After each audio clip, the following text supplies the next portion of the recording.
Okay, so let me tell you about one of the wildest tales in all of mythology. This is the story of Tieguai, one of the legendary 8 immortals. And this isn't just some old story, oh no. This is about what happens when you get the worst career change in history and how you deal with it with a god-tier mindset. And I mean that literally. We're talking about a transformation so insane, it forces you to rethink everything you thought you knew about success, about appearances, and about what it really means to level up. It's shocking, for sure, but it's also unbelievably inspiring. This right here, this tells you the whole story in a nutshell. On one side, you've got Li Xuan, supermodel looks, a genius IQ, a total spiritual prodigy. And on the other side, Li Tieguai, a man with a crippled leg, looking like he's homeless, who also just so happens to be a legendary immortal. So the big question is, how in the world do you get from point A to point B? Well, let's get into it. First things first, we gotta meet our hero in his original form. See, before he was Li Tieguai, his name was Li Xuan, and for all intents and purposes, the guy was perfect.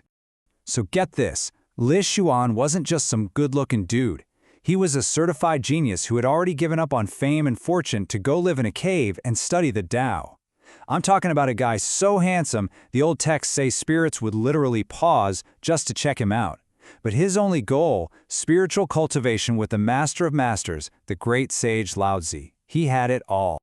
So life is going pretty great for him, right? He's on the fast track to enlightenment. But then, an invitation arrives. A very, very special invitation that's about to kick off a complete and utter disaster. The great sage Lao Tzu summons him for a meeting. But you know, this isn't a physical journey. It's something called Shen Yo, which basically means soul travel.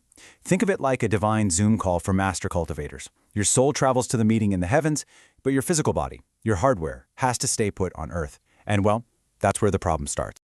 Before his soul zips off, Li Xuan turns to his apprentice, Yang Zi, and gives him one very specific instruction. He says, guard my body. If, and this is the important part, if I'm not back after 7 days, then and only then can you cremate it. The key here is the timeline. 7 days. Not 6, not 6.5, 7. All right, so now let's flip the script and look at things from the apprentice's point of view.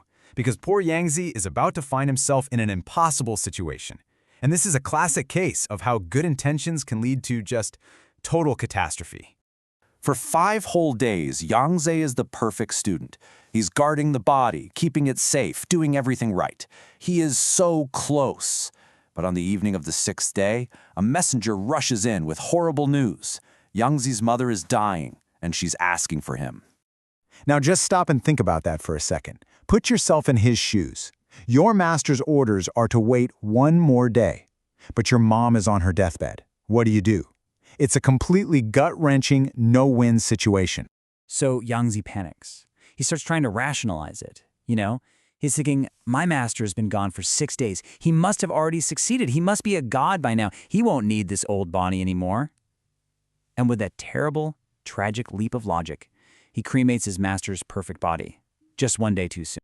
Which brings us to a moment of pure, unadulterated horror. Li Xuan's soul wraps up his meeting with Lao Tzu.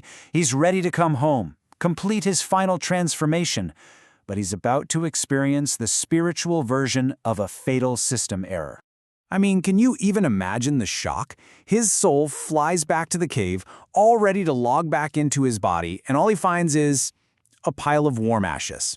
His apprentice didn't just mess up, he basically kicked him off the server and deleted his account. Now, a soul without a body is in big trouble. It'll just dissipate into nothing. Li Xuan has only one option left, a really desperate ancient technique called Jie Shi Huan Hun. It literally means borrowing a corpse to return the soul. He has maybe seconds to find a new vessel, or it's game over. So the most frantic search in mythological history begins. Li Xuan's soul is fading fast, zipping around, looking for any recently deceased body he can find to just jump into. And what does he find? The literal polar opposite of his former self. There, in the forest, is the body of a homeless beggar who just died. A man with a crippled leg, a tangled beard, just a complete wreck. For a guy who used to be the pinnacle of perfection, this is a nightmare. But his soul is about to wink out of existence. He has no choice. He takes the plunge. So Li Xuan wakes up in this broken new body, and he's about to fall into total despair when his master, Laozi, appears. And what Laozi says next, this is the entire point of the legend. He doesn't say, "Oh, poor you." He says, "True cultivation is about the mind, not the body."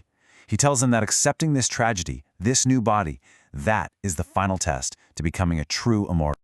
And with that lesson, Laozi hooks him up with a sort of divine welcome package. He takes the stick Li Xuan is leaning on and turns it into a magical iron crutch. He gives him a golden gourd filled with medicine that can cure anything, and he gives him a new name, Li Tieguai, which means Li of the Iron Crutch.